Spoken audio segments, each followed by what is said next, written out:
My name is Arthur Wilson. I've been glassblowing for 10 years now. I got my degree from Georgia Southwestern State University with a bachelor's in fine arts and a concentration in glassblowing. How did I get into glassblowing? I started as a welder at first, so I was actually going for a welding certificate. My professor was the professor for welding and glassblowing and a lot of other studios as well. My professor brought in a prototype furnace because I never even knew what glassblowing was. And so he brought in a furnace, turned it on, and made a cup. And that is when I switched over to glass, or I got my certificate in welding, and then went back for my 4-year degree in glass. So he started a furnace making business called Mobile Glassblowing Studios.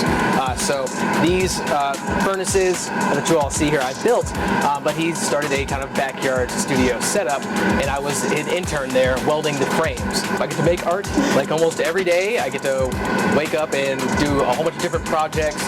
But really, I like the challenge of glass because there's a lot of custom orders. Like people order different shaped lights, sometimes tables, chandeliers, even chairs. Most people do not know what glassblowing is. So even if I set up a sales table and go out and try to sell glass, most people just think that I just bought the stuff from Alibaba and like painted it. Most people don't understand that there is molten glass at 2,000 degrees in a furnace, and they think that it's very delicate. But glass, when it's really hot, is very hard. You can drop the glass while turning on the ground, and it just doesn't break. You pick it right back up and heat it. So that's where. So glassblowing itself is pretty hard to explain unless someone has seen it. I actually lost my job in COVID, 2021.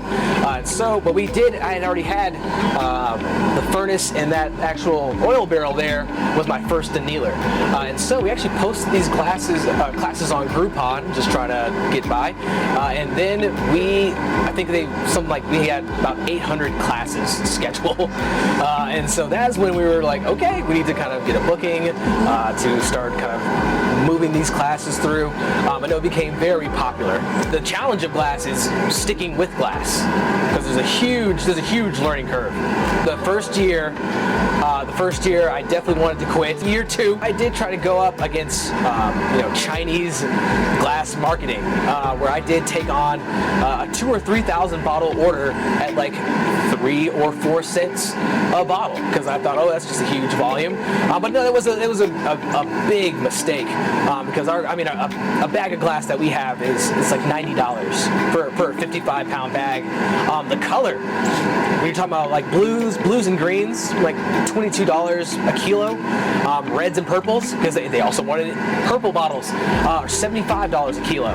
So we ended up eating a lot. We canceled that project, but we did learn that we have to kind of stay within American prices, and we're not a factory.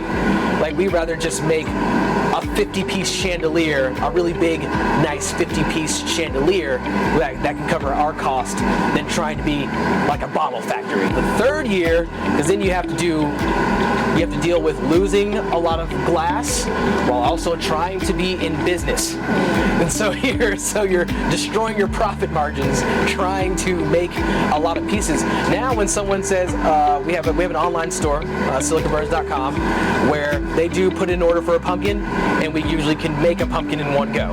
That was not the case. It usually used to be like 5 or 6 pumpkins, right? You have to balance your glass in your business, right? So I can't go and take a whole bunch of glass and make what I can't make what I want. Rarely do I get to make what I want. I have to have customers who put in their orders, and then I do that, and that kind of is a form of business. I did at the first year, those first 3 rough years, where I said, I'm gonna make a whole bunch of bins of work, and I'm gonna go out to all these art festivals, and I'm gonna make $1 million.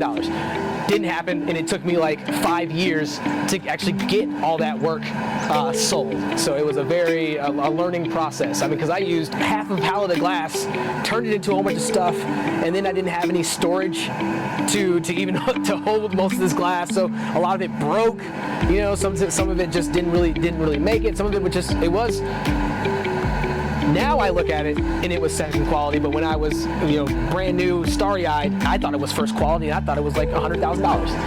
And so it was just the industry. The hardest thing to learn is the industry will learn you on your process and in your true price. The most valuable thing I've learned from glass blowing and kind of took it into a lot of my personal avenues in life is consistency. Because you really have to. Glass blowing is steps 1 through 10. If you mess up step 1, you usually can't make it to step 3. So no, a lot of these, like a pumpkin, I've made thousands of pumpkins as we just saw. But I've made a lot of those, and the first ones, some of them didn't come out round. Sometimes the stem would come out too thin. So it's really about consistency. What sets me apart from other glass blowers is also why I am able to glass blow. Building this equipment was a requirement for me. When you're talking about a furnace, that's minimum, buying it, minimum $20,000. Just that furnace is a huge investment to get into glass. But I know how to weld, cast all the forms, build all the equipment and stuff like that. So let's just say your average hot shot cost, let's just say minimum $60,000 to $80,000. I think I got away with like 8, because I also found some metal and scrapped it and stuff too. So the ability to build equipment was definitely a plus side.